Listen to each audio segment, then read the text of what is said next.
A former Salt Lake City police officer is released from jail tonight after his arrest on federal charges related to the January 6th riot at the U.S. Capitol. Fox 13's Lauren Steinbrecher dug into Michael Hardin's history and explains what led the FBI Joint Terrorism Task Force straight to his home in Kaysville this morning. She's live in front of the Davis County Jail. Lauren.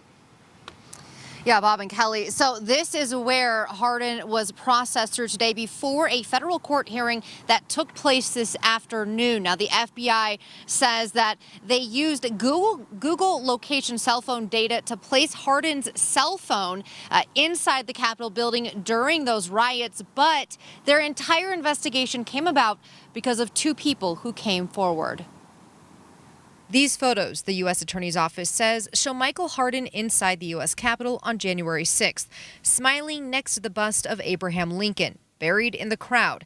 Photos and video stills the FBI Joint Terrorism Task Force used as evidence to arrest him on federal charges at his Kaysville home Friday. According to federal court documents, two separate people came forward to tip off the FBI. One person, identified as a friend and Hardin's former financial advisor, says Hardin texted, "We stormed the Capitol. I am here now.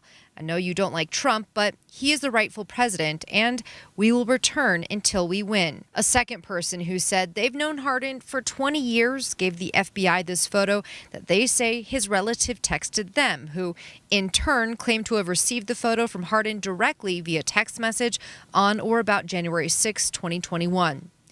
Hardin is a former homicide detective, having worked as an officer for 20 years until he retired from Salt Lake City Police in 2017. He earned Officer of the Year in 2012 for solving a cold case murder.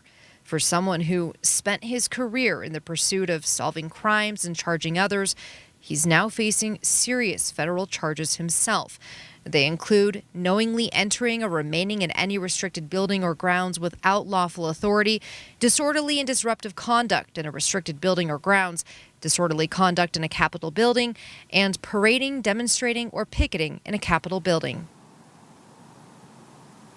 During that court hearing this afternoon, it was determined that Hardin would be released, but there are some conditions.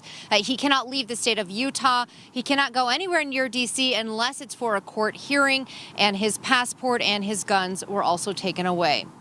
Live in Davis County, Lauren Steinbrecher, Fox 13 News, Utah. Lauren, thank you. Michael Hardin is the second Utahn arrested in connection with the Capitol attack. John Sullivan is facing several charges, including obstruction of Congress and interfering with police.